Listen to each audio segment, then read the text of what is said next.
भारत एक नदी प्रधान देश है। पूरे देश में छोटे बड़ी नदियों का जाल फैला हुआ है, जिस पर प्राचीन काल से ही माल ढुलाई और यात्री परिवहन होता रहा है, जो विगत शताब्दी से पहले तक व्यापार का मुख्य माध्यम रहा है। 19वीं शताब्दी में रेल और सड़क परिवहन में उत्तरोत्तर वृद्धि एवं विकास के कारण जलमार्गों के प्रयोग में कमी हुई।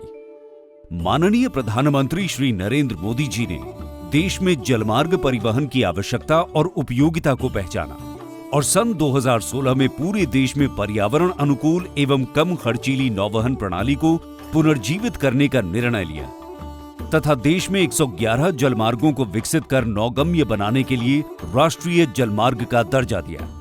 पिछले कुछ वर्षों में पूरे देश में कई जलमार्गों का विकास किया गया। इन जलमार्गों के विकसित होने से माल ढुलाई और यात्री परिवहन में उल्लेखनीय वृद्धि हुई और वर्ष 2022-23 में माल ढुलाई 126 मिलियन टन तक पहुंच गई। माल ढुलाई के साथ नदियों में रिवर क्रूज टूरिज्म को भी बढ़ावा देने की शुरुआत हुई।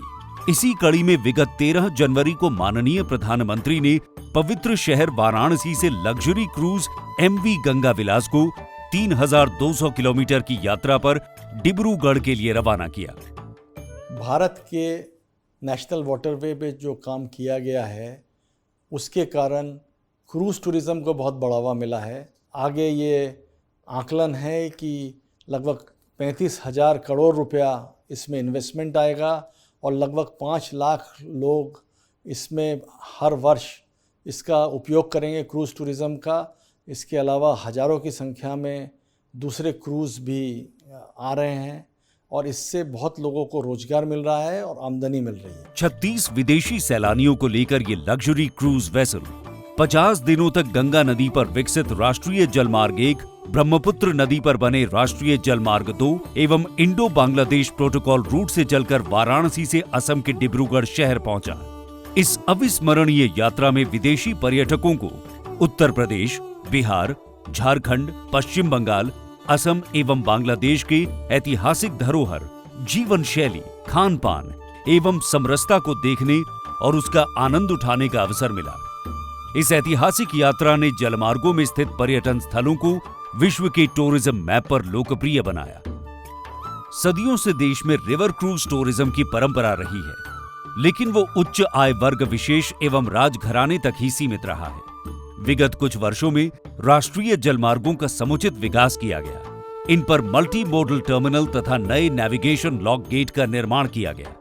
साथ ही जहाजों की आबाद आवाजाही के लिए नदी में ड्रेजिंग कर पानी की उचित गहराई को सुनिश्चित करना एवं नेविगेशन चैनल, नाइट नेविगेशन की सुविधा प्रदान की। इससे जलमार्ग परिवहन के परिदृश्य में अभूतपूर्व बदलाव आया है, जिससे अब जलमार्ग परिवहन सुगम हो गया है।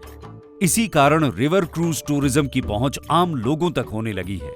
इसकी बढ़ती लोकप्रियता के कारण NW1, NW2 एवं NW3 पर कई रिवर क्रूज वेसल का परिचालन आरंभ हुआ है और देश विदेश के पर्यटक इस नए माध्यम का आनंद उठा रहे हैं। वैसे तो जहाजों से सड़क और रेल परिवहन की तुलना में बहुत ही कम प्रदूषण होता है, परंतु इसको बिल्कुल समाप्त करने के लिए भारत सरकार 18 इलेक्ट्रिक कैटामरान फेरी वेसल का निर्माण करा रही है, जो मथुरा, वाराणसी, अयोध्या और गुवाहाटी में चलाए जाएंगे। ये कैटामरान वेसल धार्मिक पर्यटन को बढ़ावा देने में सहायक होंगे।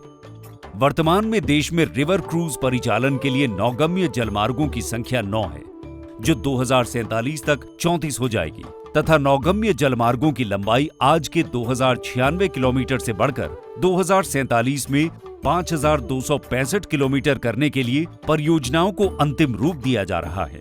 इसी तरह रिवर क्रूज टर्मिनल की संख्या आज 94 है, जो 2047 तक 185 हो जाने की संभावना है।